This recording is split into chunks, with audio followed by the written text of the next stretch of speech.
ప్రియమైన దేవుని పిల్లలారా, సాధారణంగా మానవ జీవితంలో బ్రతకటానికి లేదా ఈ భూమి మీద బ్రతుకును కొనసాగించడానికి రకరకాల భయాలు మనిషిని వెంటాడుతూ ఉంటాయి. ఏదో తెలియని భయం మనిషిని వెంటాడుతూ ఉంటుంది. అందులో కొన్ని ఇమాజినరీ ఫియర్స్ ఉంటాయి. 99% ఇమాజినరీ ఫియర్స్ ఉంటాయి. భయాలు అనేవి 99% ఊహించుకున్న భయాలు. అర్థమవుతుందా? ఊహించుకున్న భయాలు ఎంత శాతం ఉంటాయట మానవ జీవితంలో? 99% ఉంటాయి ఊహించుకున్నవి. అంటే ఊహించుకుంటున్నవి అంటే రేపేం జరగబోతుందో, రేపు ఏమైపోతుందో, ఆ పరిస్థితులు ఇలా ఉన్నాయట, పరిస్థితులు అలా ఉన్నాయట, నా లైఫ్ ఏమైపోద్దో, నా జీవితం ఏమైపోద్దో, నా బ్రతుకు ఏమైపోద్దో, నన్ను ఎవరేమనేస్తారో, ఇలా ఊహించుకున్న భయాలు కోకొల్లలు మానవ జీవితంలో. ఇలా ప్రతి క్షణం ఊహలతోనే కాలం గడుపుతూ ఉంటారు. నాకేదో జరిగిపోతుందేమో లోపల, నేను చచ్చిపోతానేమో, అక్కడ నుంచి నా పిల్లలు ఏమైపోతారో, నా కుటుంబం ఏమైపోద్దో, నా జీవితం ఏమైపోద్దో, మళ్ళీ అక్కడి నుంచి నేను పరలోకం వెళ్తానో వెళ్ళను, అక్కడ దాకా వెళ్ళాక దేవుడు మనసు మార్చుకుని నన్ను నరకానికి కానీ దోసేస్తాడేమో. సో ఒకటి కాదు, రెండు కాదు, చిలవల పలవలు వేసుకుంటూ బీరకాయ పీసిలాగా అలా ఒకదాని నుంచి ఇంకో దానికి, ఇంకో దాని నుంచి ఇంకో దానికి కనెక్షన్ ఇచ్చుకుంటూ భయాలు పెంచుకుంటూ పోతారు. వీటినే ఇమాజినరీ ఫియర్స్ అంటారు. అంటే ఊహించుకున్నటువంటి భయాలు. నేను చెప్తున్నాను కదా, ఎక్కువ శాతం భయాలన్నీ మన ఊహల్లోనే ఉంటాయి. ఊహల్లోనే ఎక్కువ భయాలు ఉంటాయి. వాస్తవంలో భయాలు తక్కువ, ఊహల్లో భయాలు ఎక్కువ. సాధారణంగా చాలామంది మనుషులకు భయపడుతుంటారు, కానీ ఒక విషయాన్ని మర్చిపోతారు. నువ్వు భయపడేది కూడా నీలాంటి ఒక మనిషికే. దేవుడికి కాదు నువ్వు భయపడుతుంటావు, వాడేం దేవుడు కాదు, మనిషే.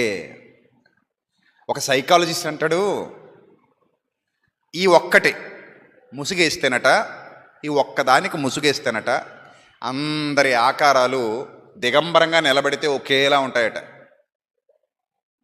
ఏదైనా వనంలో ప్రారంభంలో ఆదామవలు ఉన్నట్టు దిగంబరంగా మనుషుల్ని నిలబెడితే ఎక్కడి నుంచి కిందకి అందరి ఆకారాలు ఒకేలా ఉంటాయి. తోలు తిత్తి అనమాట. అంటే అరికాలు మొదలుకు నడినెత్తి వరకు రక్తం ప్రవహించకపోతే, గుండె కొట్టుకోకపోతే, శరీరం సహకరించకపోతే చచ్చిపోయేటువంటి మామూలు మనిషి. అతనికే ఆయాసం వస్తుంది, అతనికే ఆకలేస్తుంది, అతనికే రక్తం ఉంటుంది, రక్తం వస్తుంది, అతనికి గుండె కొట్టుకుంటుంది, అతనికి భయం ఉంటుంది.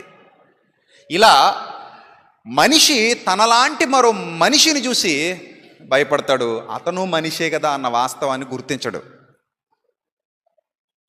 ఇలా ఇమాజినరీ ఫియర్స్ అనేవి ఎన్నున్నాయో అన్నింటికీ మానవుడు భయపడుతూనే ఉంటాడు. అయితే ప్రియమైన దేవుని పిల్లలారా, భయపడటం తప్పు కాదు. అలా భయపడిన సందర్భంలో నుంచి పాఠాలు నేర్చుకోకపోవడం తప్పు. నా పాయింట్ మీకు అర్థం కావాలి. ఒక విషయానికి ఒకసారి భయపడ్డావు, అప్పుడు అది అలవాటైపోవాలా? దాని నుంచి మనం ఏమైనా పాఠాలు గుణపాఠాలు నేర్చుకోవాలా? చెప్పండి, ఏమవ్వాలి? అది అలవాటైపోవాలా? పాఠాలు గుణపాఠాలు నేర్చుకోవాలి. చిన్న ఎగ్జాంపుల్ చెప్తాను. రాత్రిపూట నిద్రలో లేచి 12 లేదా 1 గంట ఆ సమయానికి, 2 ఆ సమయానికి బాత్రూమ్కి వెళ్ళాలంటే ఒక రకమైన భయం ఉందనుకోండి. ఎందుకు నువ్వు బాత్రూమ్కి వెళ్ళాలంటే భయం అనేది కారణాలను అన్వేషించటం. నేను ఇప్పుడు ఎందుకు బాత్రూమ్కి వెళ్ళడానికి భయపడుతున్నాను?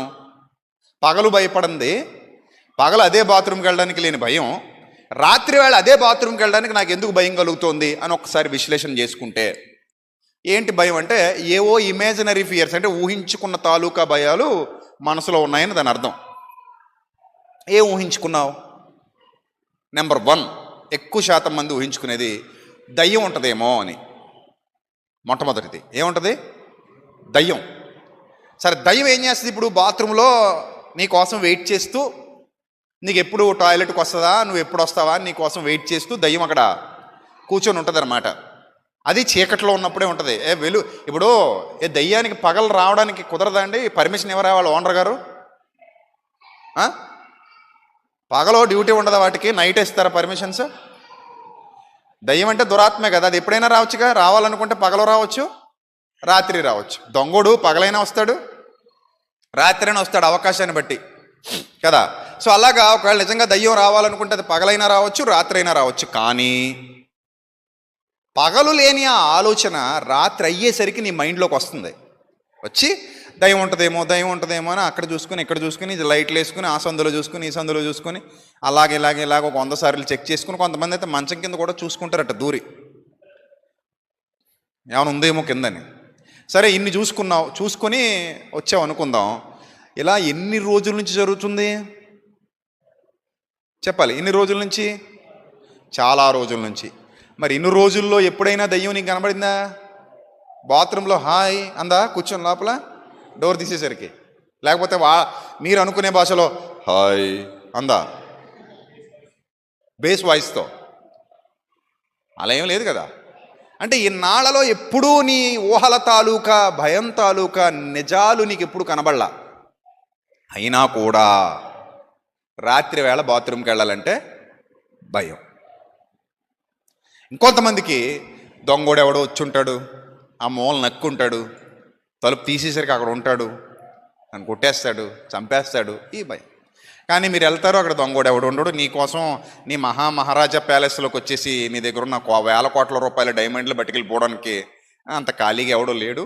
సరే నువ్వు వెళ్ళావు, ఆ లోపలికి వెళ్ళావు, బాత్రూమ్కి వెళ్ళావు, అయిపోయింది, వచ్చేసావు, పడుకునిపోయావు. కానీ ఆ ఊహల తాలూకు భయాలు ఏవైతే ఉన్నాయో అవి నేను వెంటాడుతూనే ఉన్నాయి. ఇలా ఏ విషయమైనా సరే, నాకు గుండె జబ్బు వచ్చేసిందేమో, నాకు గుండె ఆగిపోద్దేమో, నాకు మెదడు జబ్బు వచ్చిందేమో, నా పొట్టలో ఏమైనా జబ్బు ఉందేమో, నాకు పలానా అనారోగ్యం వచ్చిందేమో, నా కిడ్నీలకి ఏమైనా రోగం వచ్చిందేమో, నా కాలేయానికి ఏమైనా రోగం వచ్చిందేమో, నా ఊపిరితిత్తులకి ఏమైనా రోగం వచ్చిందేమో, 24 గంటలు రోగం వచ్చిందేమో అంటే అలా అనుకునే రోగం వచ్చింది నీకు. వాస్తవానికి అవి బాగానే ఉన్నాయి, కానీ ఏం రోగం వచ్చింది? నాకేదైనా రోగం వచ్చేసిందేమో అనుకునే రోగం వచ్చింది.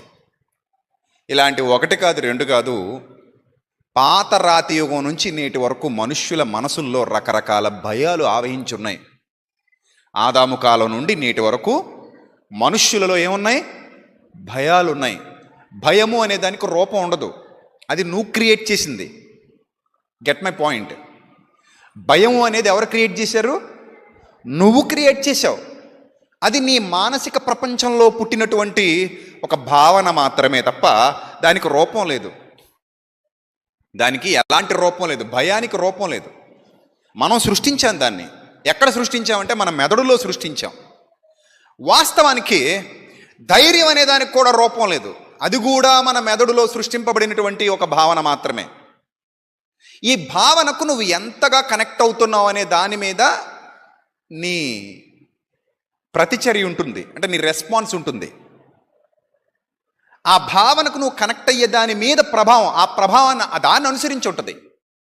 ఒకవేళ నువ్వు దానికి కనెక్ట్ అవ్వలేదనుకో, ధైర్యానికి కనెక్ట్ అయ్యావనుకో, భయం తాలూకు నిన్నేమీ చేయలేదు. అర్థమవుతుందా? ఇప్పుడు శ్మశానం అనగానే చాలామందికి ఆనందమా భయమా? ఆ పేరు వినగానే శ్మశానం, అర్ధరాత్రి 12 గంటలకి శ్మశానం అన్న పేరు విన్నామండి. ఏమనిపిస్తుంది మీకు? భయం అనిపిస్తుందా? ఎంతమందికి భయం అనిపిస్తుంది చెప్పండి, జెన్యున్గా చెప్పండి. అర్ధరాత్రి 12 గంటలకి నేను ఒంటరిగా శ్మశానానికి వెళ్ళడానికి భయపడతానండి అన్న వాళ్ళు చేయత్తాలి, జెన్యున్గా, మగాళ్ళైనా ఆడవాళ్ళైనా. మేకపోతే గాంభీర్యం అక్కర్లేదు, నిజాలు చెప్దాం. నిజాలు చెప్పంటారు నాన్న. అర్ధరాత్రి 12 గంటలకి శ్మశానంలోకి వెళ్ళి కూర్చొని రాగలనండి, నాకేం ఇబ్బంది లేదు అన్నవాళ్ళు ఓకే. కానీ అమ్మో నేను వెళ్ళలేనండి అన్నవాళ్ళు చేయత్తాలి. నేను వెళ్ళలేనండి అన్నవాళ్ళు. మిగిలిన వాళ్ళందరూ వెళ్ళగలరా? ఈరోజు ప్రోగ్రాం పెడదామా? వెళ్ళగలను అన్నవాళ్ళు ప్రోగ్రాం పెడదాం. ఒక్కొక్క ఊరు ఒక్కొక్క శ్మశానం పంచుతాను 12 గంటలకు నైట్. ఒక మాట చెప్తాను, జాగ్రత్తగా వినండి. ఎందుకు మనకు ఆ భయం ఉంది చెప్పాలి మీరు. ఎందుకు మనం ఆ భయాన్ని మెయింటైన్ చేస్తున్నాం? కొంతమందికి శ్మశానం పక్క నుంచి వెళ్ళాలంటే భయం, అర్ధరాత్రి బండి మీద వెళ్ళడానికి కూడా భయం, శ్మశానం పక్క నుంచి. ఏంటి, ఏమైంది? అదే శ్మశానం పక్క నుంచి పగలెళ్ళడానికి భయపడరు, రాత్రి మాత్రం ఎక్సలేటర్ తెలియకుండానే రుర్రమంటది. ఎందుకలా రేజ్ చేసావు? బండి ఎందుకు రేజ్ చేసేస్తున్నావు? మళ్ళీ చూసుకుంటూ డ్రైవింగ్ చేస్తారు. అలాగా ఏంటి ప్రాబ్లం? వెనక్కి ముందుకు చూసుకుంటూ ఇటు చూసుకుంటూ కింద భూమిలోని చేతులు లేస్తాయేమోనట, ఒకడు కాళ్ళు ఇలా పైకెత్తి మరి డ్రైవ్ చేస్తాడట. ఇప్పుడు భూమిలోంచి లేచిన చేతులు కొంచెం పైకి లేచి పట్టుకోలేవేటి నీ పేక? కాళ్ళు పైకెత్తుకోవాలా? ఒకటి కాదు, రెండు కాదు, ఎన్ని పిచ్చి భయాలు మెయింటైన్ చేస్తున్నారంటే మనుషులు. అదే శ్మశానంలో రోజంతా పడుకుంటాడు కాటి కాపలావాడు. కాటి కాపలా కాసేవాడు ఉంటాడు కదా, అదే శ్మశానంలో రోజంతా పడుకుంటాడు, ఏ భయం ఉండదు. మార్చురీ అనగానే అది కూడా ఒక రకంగా శ్మశానం లెక్కే. మార్చురీ అంటే ఏంటి చెప్పండి? అది చిన్న సైజు శ్మశానం. అది అర్థమైందా? ప్రీ వెడ్డింగ్ షూట్ అన్నట్టు, ప్రీ వెడ్డింగ్ షూట్ అంటారు కదా, అలాగా ఇది ఒక ప్రీ శ్మశానం అనమాట. ప్రీ రిలీజ్ అన్నట్టు ప్రీ శ్మశానం. ఒరిజినల్ శ్మశానం టెంపరీ శ్మశానం, అదేమో పర్మనెంట్, ఇది టెంపరీ. ఈ మార్చరీలో కొన్ని రోజులు ఉంచుతారు శవాలని, పోస్ట్ మార్టం కని వాటికని వీటికని ఉంచి తర్వాత బరియల్కి పంపించేస్తారు. ఆ మార్చరీలో కొంతమంది వర్క్ చేస్తూ ఉంటారు జీతానికి, బతకటానికి. మార్చరీలో కాపలాదారు ఉంటాడా ఉండడా? అక్కడ కూడా కాంపౌండర్లు, నర్సులు వీళ్ళు వర్క్ చేయాలి కదా హాస్పిటల్లో. దానికి తాళం వేసుకుని మార్చిలో చూసుకుని, బాబు 302 104 ఆ శవాన్ని బయటికి లాక్కురండి అంటే వెళ్ళి ఆ తలుపు తీసి అందులోని శవాన్ని జాగ్రత్తగా దించి ఎక్కించుకుని తీసుకురావడం. వాళ్ళు పోస్ట్ మార్టం అయిపోయింది, లోపలెట్టేయండి రా బాబు అంటే మళ్ళీ లోపలెట్టేయడం. వాళ్ళు వచ్చేదాకా దాన్ని అక్కడ ఉంచడం, భద్రం చేసి మళ్ళీ వాళ్ళు వచ్చాక దాన్ని అప్పగించడం. ఒకవేళ ఇంకా అది తేలని కేసు అయితే, ఏ శవం తెలియకపోతే, ఆ శవం ఎవరిదో నిర్ధారణ కాకపోతే దాన్ని అక్కడే భద్రంగా ఉంచటం. ఇవన్నీ చూసుకోవడానికి కొంతమంది మనుషులు అక్కడ జాబ్ చేస్తూ ఉంటారు, వర్కర్స్.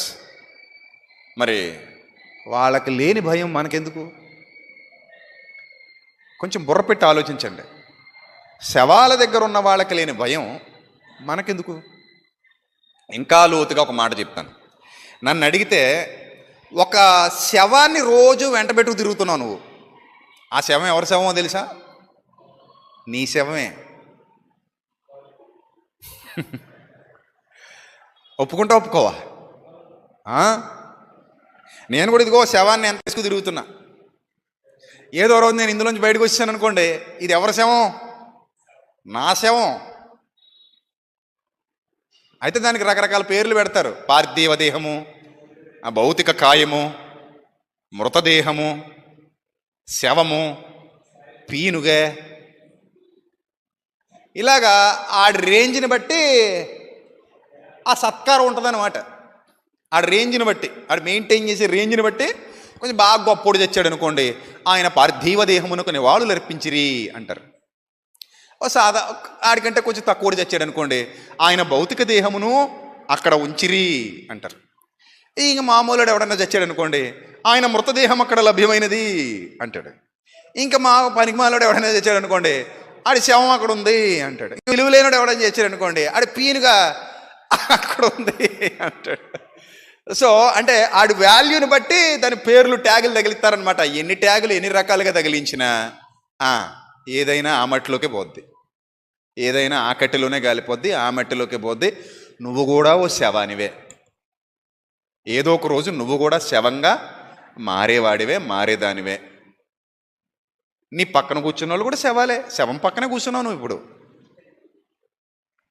పక్కన ఉన్న వాళ్ళు చేసి హాయ్ శవం గారు అనండి, హౌ ఆర్ యూ అనండి. వాళ్ళు కూడా మిమ్మల్ని చూసి ఐఎమ్ ఫైన్ శవం గారు అంటారు. సో మనం అందరం కూడా ఎవరు మరి? ఎదురు శవాలుగా మారేవాళ్ళమే. ఇంత క్లియర్గా లోతుగా అబ్జర్వ్ చేసినప్పుడు మనకు అనిపిస్తుంది, అరే నేను ఇన్నాళ్ళు ఒక పిచ్చి భయాన్ని మెయింటైన్ చేస్తున్నానేమో అనిపిస్తుంది. పిచ్చి భయం. శ్మశానంలో ఉన్న కాటి కాపలా వాడికి ఏ ఇబ్బంది లేదు, వాడు హాయిగా బతుకుతున్నాడు, పిల్లలతో పోషిస్తున్నాడు, శవాలు కాలుస్తాడు, అక్కడే పడుకుంటాడు.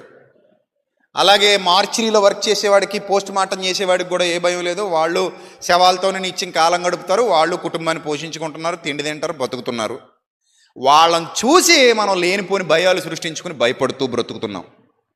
ఇలా మానవ జీవితంలో ఎన్నో భయాలు మానవుణ్ణి ఆవహించాయి, ఆక్రమించాయి. అందుకే ప్రభు అన్నారు, రేపటిని గూర్చి ఏం చేయొద్దు, చింతించొద్దు. రేపేమి సంభవించునో అని భయపడొద్దు. ఇప్పుడు ఇక్కడ చాలామందికి రేపు ఏమైపోద్దో అని భయం. రేపు భోజనం ఉంటుందో ఉండదో,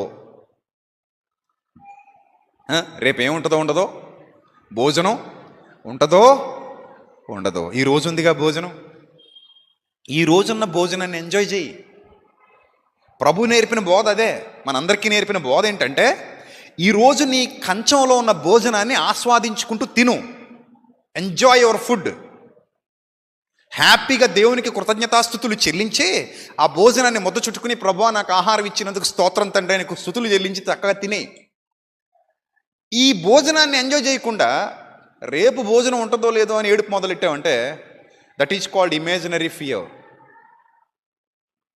అర్థమవుతుందా? నువ్వు రియలైజ్ అవ్వాలి, you have to realise that. నువ్వు రియలైజ్ అవ్వకపోతే చాలా ఇబ్బంది. ఇలాంటివి పెరుగుతూ పోతే తప్ప తరగవెంకివి. ఒక్కసారి చిన్న చెత్త మనసులోకి రానిచ్చామంటే అది చిలవల పొలవలు అల్లుకుంటూ వెళ్ళిపోద్ది. అందుకే ప్రభు అన్నారు, రేపేమి సంభవించునో నీకు తెలియదు, ఏ నాటికి ఆ నాటికి చాలును గనుక రేపటిని గూర్చి చింతించొద్దు అన్నారు. ఈరోజు బాగుంది, ఇది జీవితం. సో ఇమాజినరీ ఫియర్స్ అంటావా, ఎవడికో గుండెపోటు వచ్చింది, నీకు వస్తుందని గ్యారంటీ ఏముంది? కరోనా వచ్చి నేను చచ్చిపోతానేమో అని గతంలో అనుకున్నానండి అన్నవాళ్ళు చేయొద్దండి. మీడియాలో వార్తలు అవి చూసి నేను అనుకున్నానండి కరోనాకి చచ్చిపోతానని అనుకున్నానండి అన్నవాళ్ళు చేయొత్తాలి. జెన్యూన్గా మిమ్మల్ని అందరిని అడుగుతున్నా, మనసులో ఒక ఆలోచన అయితే వచ్చిందండి, ఈ కరోనాతో నేను పోతానేమో అని గతంలో అనుకున్నానని అన్నవాళ్ళు ఎంతమంది ఉన్నారు ఇక్కడ? కరోనా కూడా అనుకుందట పాపం. పండుగ గారు చూసారో లేదో మరి. ఇంకెంతమంది ఉన్నారు? చేయొద్దండి, తప్పే ఉందండి, నేను పోతానేమో అనుకున్నాను అన్నవాళ్ళు చూసారు ఎంతమంది ఉన్నారు? చిన్నపిల్లలు కూడా ఉన్నారు. యవనస్తులు కూడా అనుకున్నారట. ఏమని? ఈ కరోనాలో నేను కూడా పోతానేమో ఈ పోయే వాళ్ళతో అనుకున్నారట. మరి పోయారా? చెప్పండి, పోయారా? పోయి మళ్ళీ వచ్చావా ఎందుకు కొంప తీసి? దయ్యానివేం కాదు కదా, దయ్యం కాదట. కాళ్ళు ముందుకే ఉన్నాయా వెనక్కున్నాయా చూడండి ఒకసారి. అంటే ఏం లేదు, కాళ్ళు వెనక్కుంటే దయ్యమట, ముందుకుంటే ఆ మనిషి అట. అబ్బా ఏమి గుర్తులు, గొప్ప గుర్తులు. ఏ శాస్త్రంలో ఉన్నాయో మరి గుర్తులన్నీ. దయ్యానికట కాళ్ళు వెనక్కి తిరిగి ఉంటాయట. ఎవడు చూసాడండి? అసలు ఎవడు చూశాడు? ఎవడు చూడాలి. అన్ని గాలి మాటలే. ఏం మాటలు ఇవి? గాలి మాటలు. పాపం దయ్యానికి తలదూకోవడానికి ఒక కూంబు అంటే దువ్వెన, పాపం తలకు పెట్టుకోవడానికి ఒక పారాసూట్ ఆయిల్ ఏం ఉండవట. అందుకని జడగాని ముడిగాని వేసుకోదట, అలా వేలాడేసుకుని తిరుగుతూ ఉంటుందట. మరి చందన బ్రదర్స్లో కొట్టుకొచ్చేద్దాం, బొమ్మన బ్రదర్స్లో కొట్టుకొచ్చేద్దాం కానీ తెల్ల జాకెట్టు తెల్ల చీర వేసుకుంటుందట ఆవిడ. రంగు చీరలు కట్టదట. దయ్యానికి ఇష్టం ఉండదేమో మరి. అలా తల ఎరబోసుకొని తెల్ల చీర తెల్ల జాకెట్ వేసుకుని అలా పెద్ద పైట జారేసుకుని, మరి ఏమన్నా 70 మూరల చీర కానీ కొనుక్కుంటుంది ఏంటో, అలా తిరుగుతూ ఉంటుందట రాత్రులు. ఇవన్నీ ఎవడో ఇమాజిన్ చేశాడు, ఒక సినిమా తీశాడు, మన మీద పడేశాడు. ఆ ఇమేజిన్ మనం చూసేసాం. వాడు ఇమాజిన్ చేసుకున్నదంతా మనం దృశ్య రూపంలో చూసాం. అది మన బుర్రలో పెట్టేసుకున్నాం. దెయ్యం అంటే ఇలా ఉంటుందని ఫిక్స్ అయిపోయాం, బతికేస్తున్నాం. ఇప్పటికి 40 ఏళ్ళు 50 ఏళ్ళు 60 ఏళ్ళు వచ్చాయి కానీ ఇంకా రియలైజ్ అవ్వలేదు చాలామంది. ఇప్పటికీ అదే మాయలో బతుకుతున్నారు. అవునా కాదా చెప్పండి? నేను చెబుతున్న విషయాలు 70, 60, 50, 40 ఇంతంత వయసులు వచ్చినా కూడా ఇంకా చిన్నపిల్లల మాదిరి అవే భయాలు అవే పిచ్చి ఆలోచనలతో బతికేస్తున్నారంటే దాన్ని ఏమనుకోవాలి చెప్పండి? ఏమనుకోవాలి? ఏదో తెలియని మూఢత్వం మనిషిని ఆవహించింది, అజ్ఞానంలో ఉన్నాడు, అంధకారంలో ఉన్నాడు అనుకోవాలి. ప్రియులారా, మనం జ్ఞానవంతులుగా ఉండాలని మన దేవుడు కోరుతున్నాడు. మనం అజ్ఞానులుగా ఉండకూడదు. ఎలా ఉండాలి? జ్ఞానవంతులుగా ఉండాలి. దేనికైనా సరే మనం భయపడాలి అంటే అది ప్రత్యక్షంగా మన కళ్ళ ముందు కనబడాలి. అర్థమవుతుందా? ఉదాహరణకి తిరిగే ఫ్యాను సడన్గా కింద పడిపోతుంది అనుకోండి, కనబడుతుంది అనుకోండి, భయపడు, తప్పులేదు. అర్రే అని భయపడు. నీ మీద పడకుండా లక్కీగా పక్కన పడిపోయింది అనుకోండి, అమ్మయ్య అని కుదుటపడు. భయపడడం అయిపోయింది, కుదుట పడడం కూడా అయిపోయింది. ఒకవేళ నీ తల మీద పడి తల చిట్లింది అనుకో, కుట్లు వేయించుకో, తగ్గుతుంది, వెయిట్ చేయి, ఇంకా భయపడే పని లేదు. నెక్స్ట్ టైం ఎప్పుడైనా ఫ్యాన్ దగ్గర కూర్చున్నప్పుడు సౌండ్ వస్తుందేమో చూసుకో. అక్కడ సౌండ్ ఏమైనా వస్తుంటే పక్కకి జరిగి కూర్చో, లేదా స్విచ్ కట్టేసుకో. ఆవిడ ఎలక్ట్రీషియన్ పిలిపించుకొని బోల్ట్లు ఏమైనా లూజ్ అయ్యేమో చూపించుకో. ఇవి తెలివైన వాడు చేసే పనులు. అంతేగాని చూసిన ప్రతి ఫ్యాను పడిపోద్ది, ఇంకా పడిపోద్ది అంటే అది ఎలా? ఏదో ఒక ఫ్యాన్ పడిందని ఫ్యాన్లన్నీ పడిపోతాయింది, పడవు కదా. ఒక ఆయనట ఎప్పుడో ఆటో యాక్సిడెంట్ అవ్వడం చూశారట, ఇంకా అప్పటి నుంచి ఆటో ఎక్కడం మానేశాడట. మంచి పని చేశాడు. అంటే ఇంకా అతని ఉద్దేశం ఏంటి? కనబడిన ప్రతి ఆటో ఇంకేమవుద్దని అతను లెక్క, యాక్సిడెంట్ అయిపోద్దని లెక్క. తప్పు కదా అది. చూడండి, ఇలాగా ఎన్నో చెత్త భయాలు మనం మెయింటైన్ చేస్తున్నాం. సో మనం రియలైజ్ అవ్వాల్సిన సమయం ఆసన్నమైంది. అందరూ కూడా ఏమవ్వాలి చెప్పండి? ఏమవ్వాలి? రియలైజ్ అవ్వాలి, వాస్తవాలలోనికి రావాలి. ఇప్పుడు నేను ఒక పాయింట్ చెప్తాను, జాగ్రత్తగా వినండి. దేవుడు అనగానే కేవలం మనల్ని సృష్టించిన వాడు మాత్రమే కాదు, జీవితకాలం అంతా మనకు తోడుగా ఉండేవాడు. దీనికి రుజువు ఏంటండి అని మీరు నన్ను అడిగారు అనుకో, ప్రారంభ శతాబ్దంలో పౌలు గారు సువార్త ప్రకటిస్తున్నప్పుడు దేవుని గూర్చినటువంటి రుజువులేంటి అని అడిగే వాళ్ళకి కొన్ని రుజువులు చెప్పాడట. ఆ రుజువులేంటో ఒకసారి చూద్దాం. అపోస్తలుల కార్యాలు 14వ అధ్యాయము 17వ వచనం ఒకసారి చూద్దాం ప్రియులారా. అందరూ జాగ్రత్తగా ఆలోచన చేయండి. చాలాసార్లు మీరు చదువుకున్నారు ఈ రెఫరెన్స్, మళ్ళీ ఒకసారి చూద్దాం. అపోస్తలుల కార్యాలు 14వ అధ్యాయము 17వ వచనం. అయినను ఆయన ఆకాశము నుండి మీకు వర్షమును, దేవుడున్నాడు అనడానికి రుజువు ఏంటి అని అడిగితే, ఆయన నిజంగానే ఉన్నాడా, లేకపోతే ఈ సృష్టిని అంతా చేసి ఈ సృష్టిలో అన్ని కలిగించేసి ఇంకా ఆయన పని అయిపోయిందని వదిలేసి వెళ్ళిపోయాడా, పట్టించుకోవడం మానేశాడా, ఆయన ఏమైనా నిద్రపోతున్నాడా, వేరే పనుల్లో బిజీ అయిపోయాడా, మనల్ని మర్చిపోయాడా అని అంటే పౌలు గారు చెప్తున్నారు, ఆయన ఆకాశము నుండి మీకు వర్షమును అన్నాడు. ఆకాశము నుండి వర్షం కురుస్తుందంటే అది ఎవరికి రుజువట? దేవుడున్నాడు, ఆయన పని మానలేదు, ఆయన పని చేస్తున్నాడు.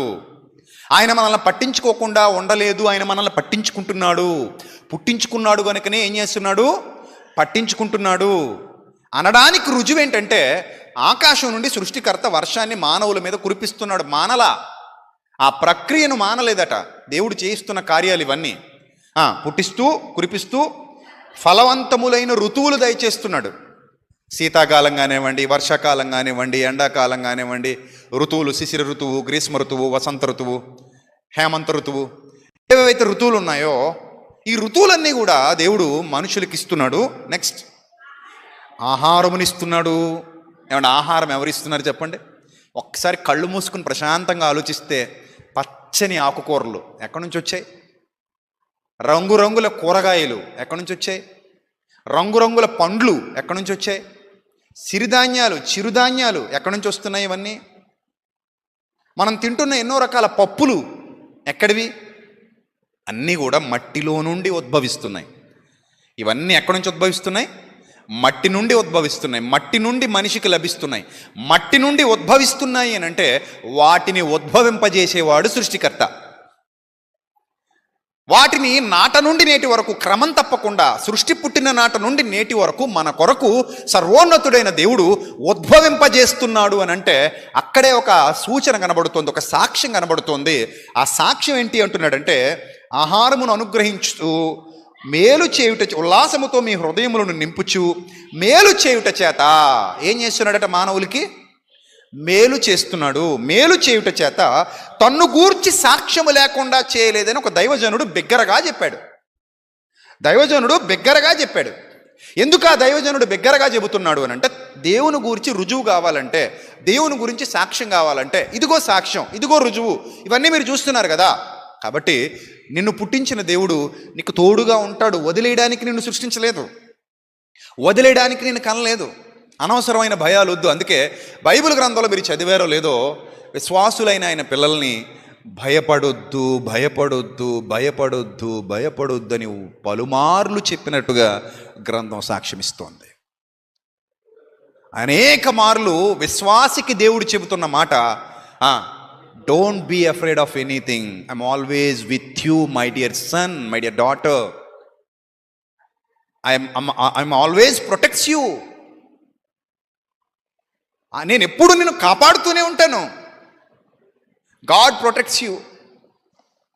నేను నిన్ను కాపాడుతాను, నేను రక్షిస్తాను, నేను నీతో ఉంటాను, నీకు తోడుగా ఉంటాను, నేను నీకు తోడై ఉన్నాను, భయపడకు.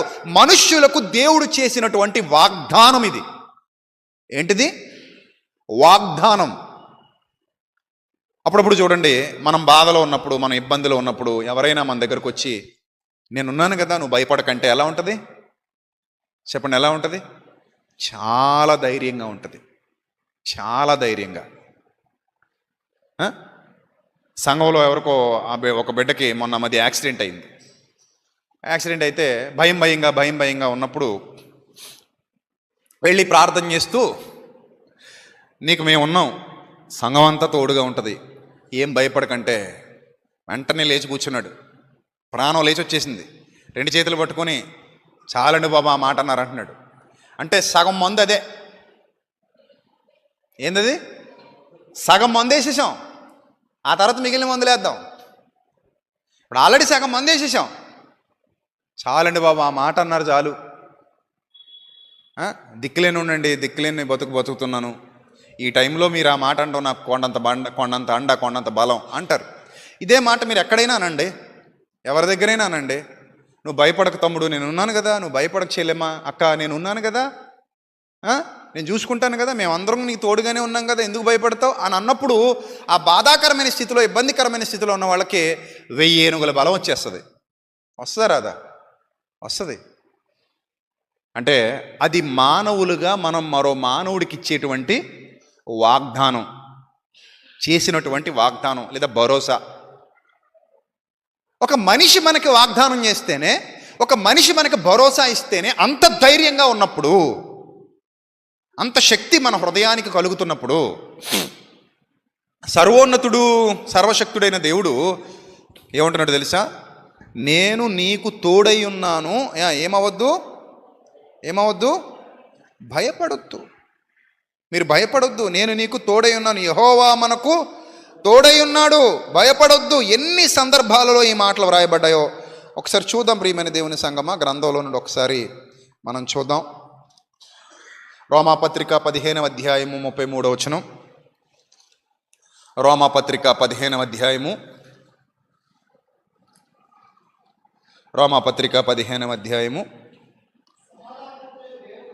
33వ వచనం జాగ్రత్తగా చూడండి. సమాధానకర్త యగు దేవుడు మీకందరికీ తోడై ఉండునుగాక, ఆమెన్ అన్నాడు. ఆమెన్ అన్న పదాన్ని ఎప్పుడు వాడతారంటే రూఢిపరచడానికి వాడతారు. స్టాంప్ అనమాట అది. రూఢిపరచడం అనే దానికి ఒక స్టాంప్ లాంటిదే ఆమెన్ అంటే అవునుగాక, నిశ్చయం. సమాధానకర్తయగు దేవుడు మీకందరికీ తోడై ఉండునుగాక, ఆమెన్ అన్నాడు. అంటే ఇది సత్యం, ఇది నిజం, మీరు నమ్మండి.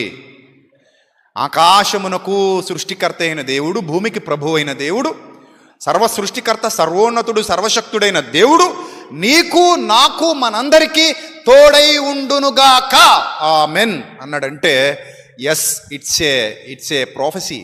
అదొక ప్రవచనం, దేవుడు మనతో మాట్లాడుతున్న ప్రవచనం నెరవేరుతుంది మన జీవితాల్లో. కొన్ని నిత్య ప్రవచనాలు ఉంటాయి. నిత్య ప్రవచనాలు అంటే అనుదిన ప్రవచనం అనమాట. ఇంకా అనుదినం మనకు అది అప్లై అవుతానే ఉంటుంది. అలాగే వాగ్దానం, ఆయన వాగ్దానం నిత్యం మన బ్రతుకులు అప్లై అవుతూనే ఉంటుంది. దేవుడు తోడుగా ఉంటాడు, నిజమే తోడుగానే ఉంటాడు. మనకు తెలియకుండానే ఆయన దూతల కాపుదల మనకి ఉంటుంది. ఆయన మనల్ని విడువను అన్నాడంటే విడువడు, అది నిజం. ఇది నువ్వు ఎక్కడికి వెళ్ళినా ఆయన కృప, ఆయన కాపుదల నీకు తోడుగా ఉంచుతాడు. ఆయన నిన్ను కాపాడుకుంటాడు, ఆయన నిన్ను రక్షించుకుంటాడు. సో ఇక్కడ మీరు చూడొచ్చు, ఆయన ఏమంటున్నాడంటే నీకు దేవుని యొక్క మహాకృప నీకు తోడుగా ఉంటుంది. ఒక్కసారి ఆయన వాగ్దానం చేశాడు అనుకోండి, ఖచ్చితంగా తోడుగా ఉంటాడు. ఏమండి, ఆయన ఏ దేవుడు అంటే ఆయన పేరు నమ్మదగిన దేవుడు అని ఆయనకు పేరు. నువ్వు నమ్ముట నీ వలనైతే నమ్ము, ఆయనకి సమస్తము సాధ్యమే. నువ్వు నమ్మంతే, నా దేవుడు నాకు తోడుగా ఉంటాడని నమ్ము బలంగా. చెప్పండి గట్టిగా, నా దేవుడు నాకు తోడుగా ఉన్నాడు. బలంగా నమ్మండి, అది బలంగా విశ్వసించండి. అది ఆయన చేసిన వాగ్దానం, మీరు మర్చిపోద్దా వాగ్దానాన్ని. ఆయన ఖచ్చితంగా మనకు తోడుగా ఉంటాడు. కొరింథీయులకు రాసిన రెండవ పత్రిక 13వ అధ్యాయము 14వ వచనం కూడా ఒకసారి చూద్దాం. కొరింథీయులకు రాసిన 2వ పత్రిక 13వ అధ్యాయము 14వ వచనం. ప్రభు అయిన యేసుక్రీస్తు కృపయు, దేవుని ప్రేమయు, పరిశుద్ధాత్మ సహవాసము మీకందరికీ తోడై ఉండునుగాక.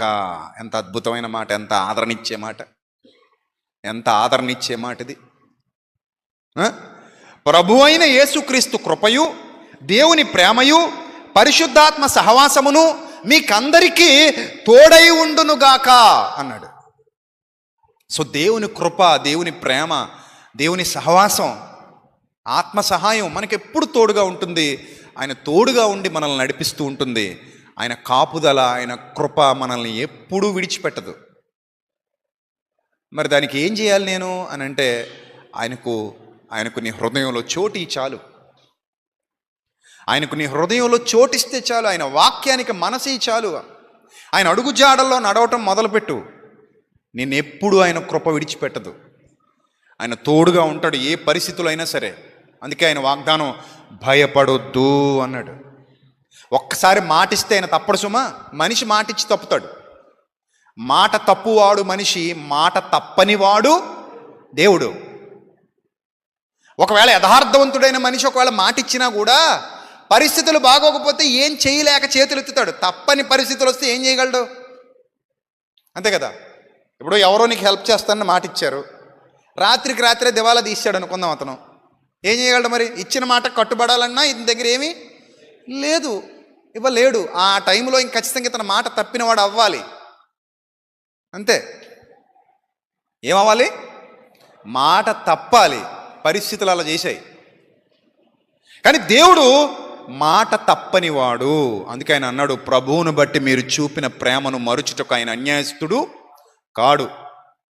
మీ అందరినీ, మనల్ని అందరినీ ఆయన ప్రేమిస్తున్నాడు. ఆయన మనకెప్పుడూ కూడా తోడుగా ఉంటాడు, తోడుగా ఉంటాడు, తోడుగా ఉంటాడు. నేను నీకు తోడై ఉందును అన్నాడు. నమ్మాలి మనం ఆ విషయాన్ని. ఒక్కసారి నమ్మగలిగితే, అవును ప్రభా, ఆకాశ మహాకాశాలకు సృష్టికర్త, నీ సాక్ష్యం సృష్టిలో మాకు కనబడుతోంది, నువ్వు చేస్తున్న పనులు సృష్టిలో మాకు కనబడుతున్నాయి, నీవు మమ్మల్ని ప్రేమిస్తున్నావు అన్నది సత్యం, నీవు మమ్మల్ని కాపాడుతావు అన్నది సత్యం. గ్రంథంలో కొన్ని మాటలు ఉంటాయి చూడండి. ఆదికాండం 21వ అధ్యాయము 20వ వచనంలో, ఆదికాండము 21వ అధ్యాయము 20వ వచనంలో ఒక మాట వ్రాయబడింది. ఆ మాట చదువుదాం. ఆదికాండం 21వ అధ్యాయము 20వ వచనం. దేవుడు ఆ చిన్నవానికి తోడై ఉండెను, అందుకే బ్రతికాడు. ఆ పాయింట్ మీకు అర్థం కావాలి. దేవుడు ఆ చిన్నవానికి ఏమై ఉండెను? తోడై ఉండెను. గనుక ఆ బిడ్డ ఏమయ్యాడు? బ్రతికాడు, తోడై ఉండెను. నెక్స్ట్, అతడు పెరిగి పెద్దవాడై ఆ అరణ్యములో కాపురముండి విలుకాడాయెను అని వ్రాయబడింది. ఇలా మీరు గ్రంథంలో అబ్జర్వ్ చేస్తే చాలామంది భక్తులకు దేవుడు ఏమై ఉన్నాడంటే తోడై ఉన్నాడు. అది ఆయన చేసినటువంటి వాగ్దానం. ఆదికాండం 39వ అధ్యాయము 3వ వచనం కూడా చూద్దాం. ఆదికాండం 39వ అధ్యాయము 3వ వచనం 2 నుంచి చదువుదాం. యెహోవా యోసేపునకు తోడై ఉండెను గనుక ఏమై ఉండెను? తోడై ఉండెనంటే మీకు ఇంకా బాగా అర్థం కావాలంటే, ఇప్పుడు నేను ఉన్నాను కదా, నా పక్కకి ఎవరైనా వచ్చి నిలబడి నేనున్నా, నీతో కలిసి నడుద్దాం అంటే, ఇప్పుడు నా బలం పెరిగిందా పెరగలేదా? చెప్పండి, పెరిగిందా పెరగలేదా? పెరిగింది. అంతే కదండి. ఒక్కోసారి మనతో ఎవరు ఉండరు, ఒంటరిగా ఉంటాం. అలాంటప్పుడు ఏదో తెలియని భయం మనల్ని వెంటాడుతూ ఉంటుంది. ఒంటరిగా ఉన్నామన్న భయం. గుర్తుపెట్టుకోండి, నేను నీకు తోడై ఉండి, దేవుడు యోసేపునకు తోడై ఉండి, దేవుడు ఎవరికి తోడై ఉండి? యోసేపునకు తోడై ఉండి, యెహోవా యోసేపునకు తోడై ఉండెను గనుక అతడు వర్ధిల్లుచు అంటే కనిపించని ఒక సహాయం మన పక్కన నిలబడిందన్నమాట. కనిపించని ఒక సహాయం మన పక్కన నిలబడింది. ఈ కనిపించని సహాయమే మనల్ని ముందుకు నడిపిస్తుంది.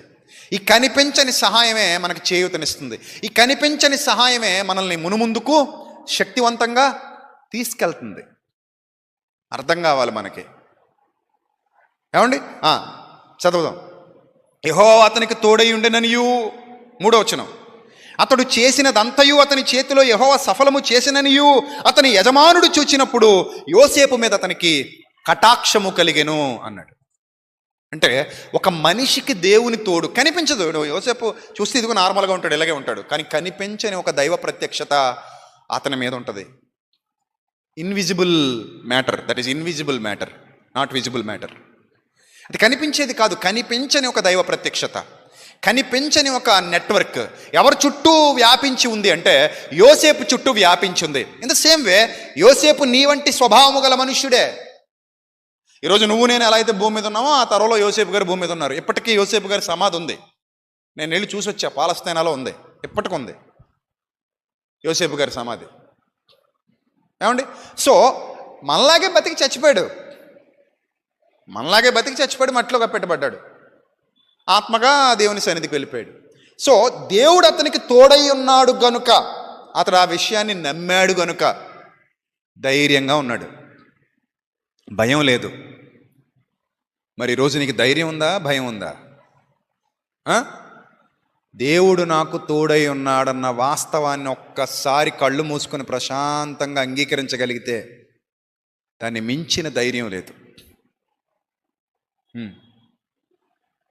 దాన్ని మించిన ధైర్యం లేదు. మళ్ళీ చెప్తున్నాను, నా పక్కన ఆయన ఉన్నాడు, నాతో ఆయన ఉన్నాడు, నన్ను కాపాడుకుంటాడు, నన్ను విడువడు, ఎడబాయడు.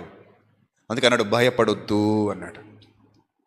చిన్నపిల్లలు భయపడుతుంటే తల్లిదండ్రులు పక్క నుండి భయపడక నాన్న నేను ఉన్నాను కదా అంటారు. అప్పుడప్పుడు నిద్రలో పిల్లలు లేచి ఏడ్చేస్తుంటారు. అమ్మ ఏం చేస్తుంది, గబగబా దగ్గరికి వెళ్ళి తీసుకుని గుండెలకు హత్తుకుని, నాన్న భయపడక ఏమైనా పీడకాలు వచ్చిందా, భయపడకు నేనున్నాను కదా అని గుండెలకు అమ్మ హత్తుకోగానే ఆ పిల్లాడు ఆ బిడ్డ ఊరుకుంటారు, వాళ్ళు సెట్ అయిపోతారు. ఇక్కడ అమ్మ కనబడుతుంది, దేవుడు కనబడట్లేదు, అంతే తేడా. ఆయన కూడా నీకు తోడుగా ఉన్నాడు, ఆయన కూడా నిన్ను ఆదరిస్తాడు. నీ చెయ్యి ఆయన చేతిలో ఉంటే చాలు, నీ హృదయంలో ఆయనకు చోటు ఉంటే చాలు, నువ్వు ఆయన మార్గాలలో నడిస్తే చాలు, నువ్వు జ్ఞానాన్ని సంపాదించుకుంటే చాలు. జ్ఞానం లేకపోతే చాలా విషయాలు మనకు అర్థం కావు, మనం మోసపోతాం. ప్రియమైన దేవుని సంగమా, ఎప్పుడైతే మన హృదయంలో జ్ఞానం ఉంటుందో, జ్ఞానానికి చోటిస్తామో, మన ఆలోచన విధానం మారుతుంది, పరిపక్వత సాధిస్తాం, పరిపూర్ణలం అవుతాం, ఆయన ఇష్టాన్ని నెరవేర్చే యోధులుగా మిగులుతాం, జీవితం అంతా సఫలీకృతం చేసుకుంటాం. గుర్తుపెట్టుకోండి, నేను నీకు తోడై ఉన్నాను, భయపడకు. ఇమాజినరీ ఫియర్స్ కానీ లేకపోతే రియల్ ఫియర్స్ కానీ ఎనీ కైండ్ ఆఫ్ ఫియర్ నిన్ను వెంటాడుతున్నప్పుడు ఒకటే గుర్తుపెట్టుకో, my shepherd is my lord, he's my shepherd, he's my shepherd. దేవుడు నా కాపరి, యెహోవా నా కాపరి, నాకు లేమి కలగదు, నేను దేనికి భయపడను. ఆయన కృప, ఆయన కాపుదల ఎప్పటికీ నా మీద ఉంటుంది. Because I'm a believer, because I'm a faithful person. ఈ ఆలోచన ఒక్కటి చాలు. ఖచ్చితంగా మీకు తెలియని ఒక శక్తి మిమ్మల్ని వెంటాడుతూ ఉంటుంది. ఆ తెలియని, మీకు కనిపించని అదృశ్య శక్తి, దైవశక్తి మీకు తోడుగా ఉంటుంది, మిమ్మల్ని నడిపిస్తుంది, మీ జీవితాన్ని వెలిగిస్తుంది, మీ బ్రతుకులను ఉద్ధరిస్తుంది. ప్రతి కుటుంబానికి ఆయన కృప, ఆయన కాపుదల తోడుగా ఉండును గాక. ఆమెన్. తల్ల వంచండి, ప్రార్థన చేసుకుందాం. సకల ఆశీర్వాదములకు కారణభూతుడా మా కన్న తండ్రి, సర్వకృపానిధి, ఇప్పటి వరకు విలువైన మీ మాటలతో మా విశ్వాస జీవితాన్ని బలపరిచినందుకు స్తోత్రం తండ్రి. మీరు చేసిన ఉపకారములకు మేము ఏమి చెల్లించగలము ప్రభువా, ఏమిచ్చి మీ రుణం తీర్చుకోగలం తండ్రి. మమ్మల్ని బలపరచండి, మీ కృపలో భద్రపరచండి, జ్ఞానం ఇవ్వండి, వివేకం ఇవ్వండి. మీ సన్నిధి కాంతి మా అందరి మీద ప్రకాశింపచేసి మీ సన్నిధాన వర్తనలుగా మమ్మల్ని అందరినీ నిలువబెట్టమని ఘనత, మహిమ, ప్రభావములు మీకే చెల్లిస్తూ యేసుక్రీస్తు వారి శ్రేష్టమైన నామల్లో ప్రార్థన మనవులు అడుగుచున్నాం మా కన్న తండ్రి. ఆమెన్.